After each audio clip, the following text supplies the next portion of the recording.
Aujourd'hui, on est le 2 juin et ils viennent de nous inventer la journée internationale des putes ou la journée internationale du travail du sexe. Donc ça tombe bien parce que ça faisait un moment que je voulais vous parler de cette expression travail du sexe et vous expliquer pourquoi ça pose problème. Mais vite fait pour parler du 2 juin, pour moi c'est une date importante parce que c'est l'anniversaire de la mort d'une de mes amies très chères qui a été assassinée dans le milieu prostitutionnel. Donc c'est une journée de deuil et de recueillement et apprendre qu'ils voulaient faire de cette date une journée de célébration de la fierté d'être pute selon leurs termes, ça a été un gros coup au moral. Du coup avec Cap on a décidé qu'à la place on célébrerait la journée du souvenir des femmes mortes dans la prostitution parce que les pseudo-syndicats qui luttent pour faire reconnaître la prostitution en tant que métier, ils passent leur temps à minimiser et à silencier la violence de ce système, la violence des clients, la violence des proxénètes, et qui fait que, entre autres, les personnes prostituées ont une espérance de vie de 40 ans, par exemple.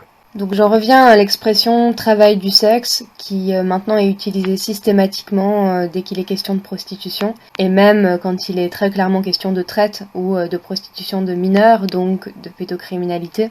Et je voulais vous dire que ce terme-là, il est politique, il est pas neutre, il exprime déjà un positionnement. Donc l'idée qu'on veut faire passer à travers l'utilisation de ce terme, c'est quoi ? C'est que premièrement, la prostitution serait un métier comme un autre, et deuxièmement, on parle juste de sexe en fait, donc où est le problème ? Faut vraiment être un vieux réac pour vouloir limiter les gens dans leur sexualité, non ? On est en 2020. En plus de ça, le terme de travailleur du sexe, il permet de désigner à la fois les personnes prostituées, les acteurs et les actrices porno, et puis tous ceux qui les exploitent. Donc du coup, quand on dénonce un proxénète, on s'en prend à un travailleur du sexe, selon cette logique. Et donc on peut tranquillement nous accuser de putophobie. C'est pratique. Donc pour nous qui sommes passés par là, la prostitution c'est clair, c'est ni du travail ni du sexe. Et je vais t'expliquer pourquoi.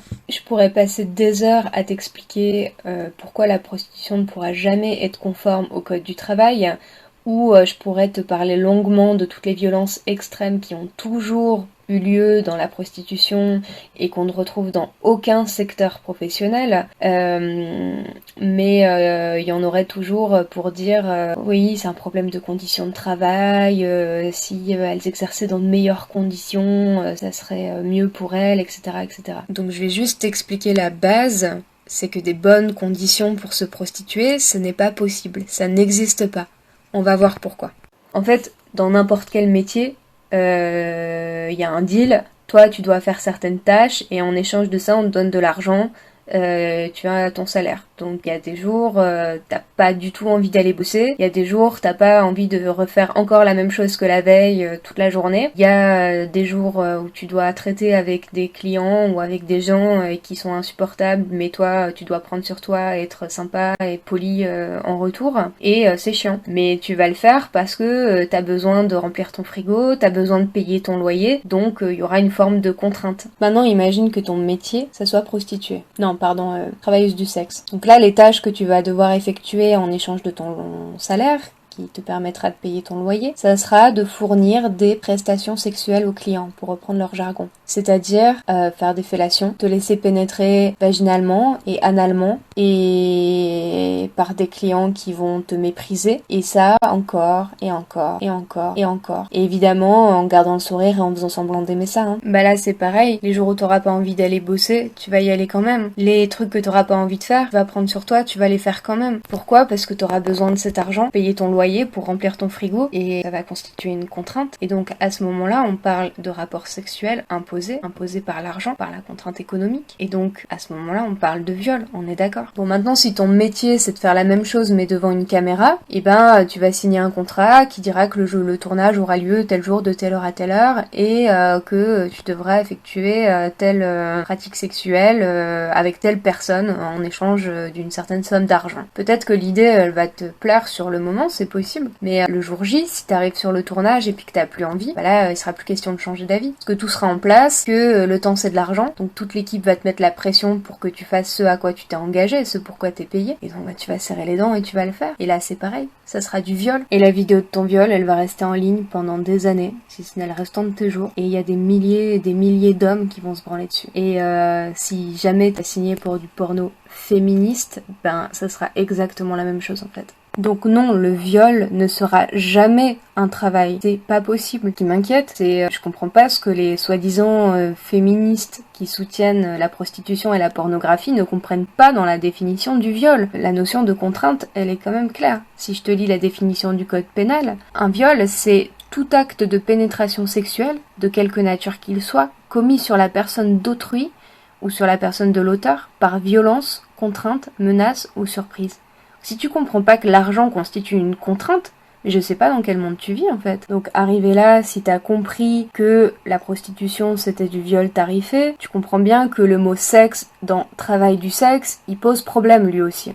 Parce qu'on a tout un mouvement soi-disant féministe qui soutient la prostitution et la pornographie et qui se prétend pro-sexe. En fait, souvent, je me demande ce qui empêche les gens de comprendre à quel point la prostitution, c'est un système violent et inacceptable. Et je pense que l'une des réponses, c'est qu'ils projettent leur propre fantasme ou leur propre vie sexuelle dans leur représentation de la prostitution. Et je pense qu'ils y sont aidés par toutes les représentations romancées et pailletées qu'on trouve dans le cinéma, genre Pretty Woman, dans les séries, dans les romans, où très souvent on représente les personnes prostituées comme des femmes libres, épanouies, riches, qui évoluent dans des beaux décors. Et la culture en général, elle apprend que la plus grande qualité pour une femme, c'est de susciter le désir des hommes.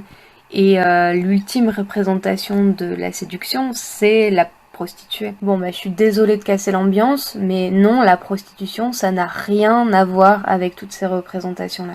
Et ça n'a rien à voir avec le sexe non plus. Pour moi, le sexe, ça peut être quelque chose de vraiment merveilleux à deux conditions. Qu'il y ait du désir partagé, réciproque et réel, et qu'il y ait du respect. Et je pense que le sexe pour lequel devrait se battre n'importe quel féministe, c'est un échange d'égal à égal entre deux êtres humains. Dans la prostitution, il n'y a rien de tout ça, je suis désolée. Ce que l'argent permet au client, c'est de dominer l'autre. Il n'y a que son désir à lui qui compte. Et l'autre, il doit s'y soumettre, s'y plier et faire semblant d'aimer ça, en plus. Et pour y arriver à faire semblant, on est obligé de se couper d'une partie de soi-même, en fait. Et ce que certains appellent une compétence professionnelle, en vrai, ça s'appelle la dissociation traumatique. Et ça, c'est grave. C'est une vraie souffrance. Et c'est quelque chose qu'on traîne après pendant des années et des années. Et sur le moment, on va pas s'en rendre compte et on va pas forcément vivre les choses comme un viol, parce que justement à cause de ce mécanisme dissociatif qui permet de séparer son corps et son esprit. D'ailleurs, je me rappelle qu'à l'époque, je me demandais vraiment pourquoi le viol c'était considéré comme quelque chose d'aussi grave. Parce que moi, je passais mon temps à me forcer pour coucher avec les clients. Donc du coup, je me disais, bon, au pire, c'est un sale moment à passer. Tu serres les dents et puis t'avances. Et je pensais que les femmes qui parlaient des viols qu'elles avaient vécus, elles faisaient du cinéma en fait. Et je croyais vraiment que je pouvais vivre le truc de façon mécanique et puis après enterrer le truc dans ma mémoire et faire comme si de rien ne s'était passé. Le problème c'est que ça vient après en fait. C'est seulement quand j'ai arrêté que tous les moments que j'avais cru zapper, effacer me sont revenus et je les ai revécus 1000 fois chacun. T'es dans le métro, t'es au travail, t'es avec des amis et t'as des flashbacks, ça vient comme ça, t'as les sensations physiques horribles, tu ressens les choses dans ton corps comme si t'étais là avec le client et ou alors c'est la panique ou la terreur et tu peux rien faire pour y échapper et ça franchement c'est l'enfer. Je le souhaite à personne et pas à mon pire ennemi. Et du coup, je te parle même pas du moment où t'es au lit avec la personne que t'aimes ou avec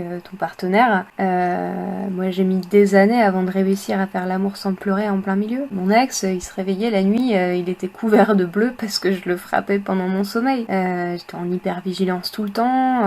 Donc là, je t'ai fait un bref aperçu des dommages psychologiques causés par la prostitution. Je te parle même pas des dommages physiques. Sur le plan gynécologique, c'est une catastrophe. Je sais pas si tu peux imaginer les dégâts que peuvent provoquer des pénétrations non désirées, enchaînées pendant des mois, des années. C'est terrible. Donc je suis désolée, mais quand j'entends des femmes défendre la pornographie ou la prostitution comme une liberté et au nom du progressisme, franchement, je te jure, ça me donne envie ou de pleurer ou de tout casser. Parce que la prostitution bousille la vie sexuelle et la vie en général de toutes les personnes qui la subissent et au profit encore et toujours de la satisfaction des clients qui sont des hommes à 99%. Donc j'espère avoir réussi à vous faire comprendre que les mots travail et sexe sont les moins appropriés pour parler de ce qui se passe dans la prostitution. J'espère que vous vous laisserez pas avoir avec ces éléments de langage et que vous continuerez à faire marcher votre esprit critique et à analyser la prostitution en tant que système qui s'inscrit et dans le capitalisme et dans le patriarcat. Parce que faire preuve d'un peu de bon sens sur ces sujets-là, franchement, ça pourrait éviter à des générations entières de femmes d'être sacrifiées sur l'autel de la domination masculine. Et juste avant de terminer, je voulais juste avoir un petit mot pour toutes les femmes qui m'ont écrit suite à ma dernière vidéo sur le choix, pour me dire qu'elles s'étaient reconnues dans mes paroles. Je voulais déjà vous remercier, ça m'a beaucoup touchée et en plus ça m'encourage vraiment à continuer à porter cette parole qui est trop souvent passée sous silence. Et si vous aussi vous avez un passé dans la prostitution ou si vous êtes encore dedans, et surtout d'ailleurs si vous êtes encore dedans, n'hésitez pas à nous écrire si vous le pouvez. Il y a des associations qui peuvent vous aider et puis je sais à quel point on est isolé quand on est là-dedans. Je crois que c'est la plus grande solitude qui soit. Voilà, ça a été quelque chose de très très précieux pour moi de pouvoir m'appuyer sur l'expérience d'autres femmes qui en étaient sorties. Donc sachez que si vous voulez me contacter, vous ne me dérangerez pas. Je vous remercie de votre écoute et à bientôt pour une prochaine vidéo. Ils ont usé